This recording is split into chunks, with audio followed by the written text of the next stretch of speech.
Alright, how's it going? I wanted to give you a owner's review of the new Street Rod 750 by Harley Davidson.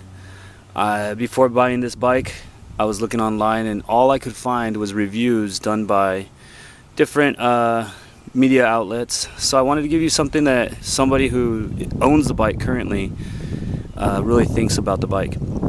So this is my 2017 Street Rod 750, and let's get into it.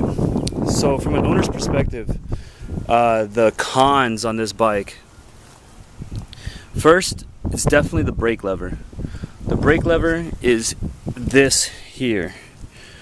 So when your foot is here, the brake lever actually kind of gets in its own way, so you're stepping more on this area right here rather than the brake pad that's up here. With a little bit of redesign, I'm sure that Harley could have got this out of the way, but they might have rushed this bike, and that's one of the downfalls that I did find while riding. So this brake lever just gets in your way while your foot's on the peg. Riding position. You've probably heard this if you've watched a couple of different videos. The riding position on this bike is kind of strange to get used to, but once you do get used to it, it's not all that bad. As you can see, I have the passenger's peg down, and with that peg I actually just rest my foot up there if I'm in an area where I'm not going to be using the brake often, and so my foot will rest right back there, kind of giving me more of a sport bike feel as I'm riding. It's a good compromise, I guess, rather than having it on top of the muffler where you're just getting nothing but heat on your leg. As we go along here, the clutch. Clutch on this side is, as you see, it's kind of shaped different and in a weird position. So as you're trying to use the clutch, you're having to really over-exaggerate your motions. Once you get used to it, it's not that bad. However, finding neutral in this thing has been kind of rough.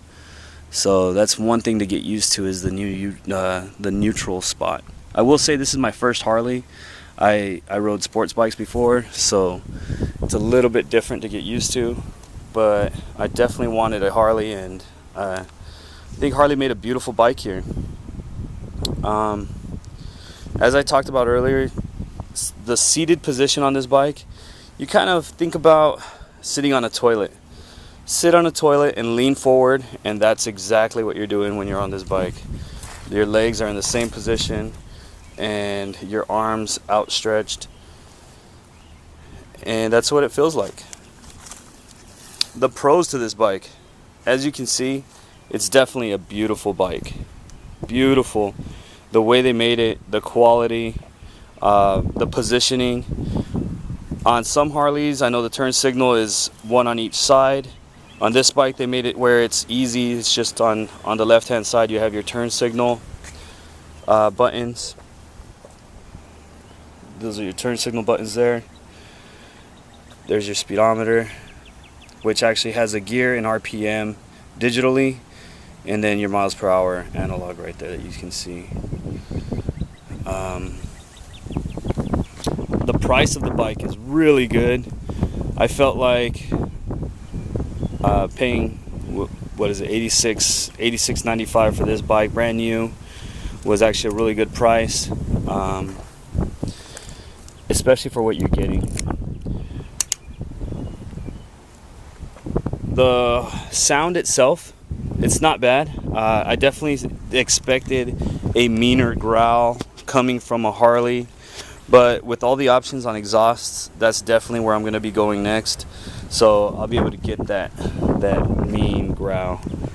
But this is what we look like now.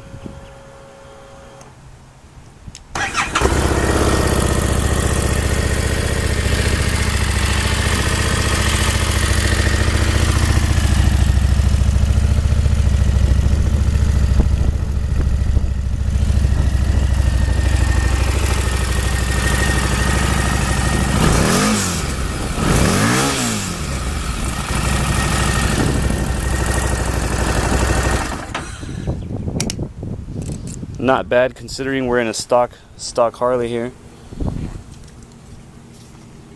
Another pro to this bike is these mirrors. If you check out those mirrors right there, as you're riding, you're able to see everything behind you. On my previous bikes, I really hardly ever used my mirrors.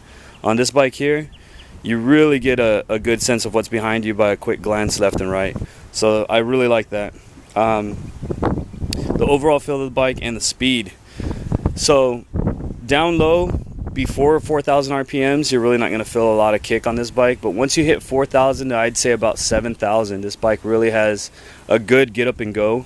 And I'm going to try to show you that next.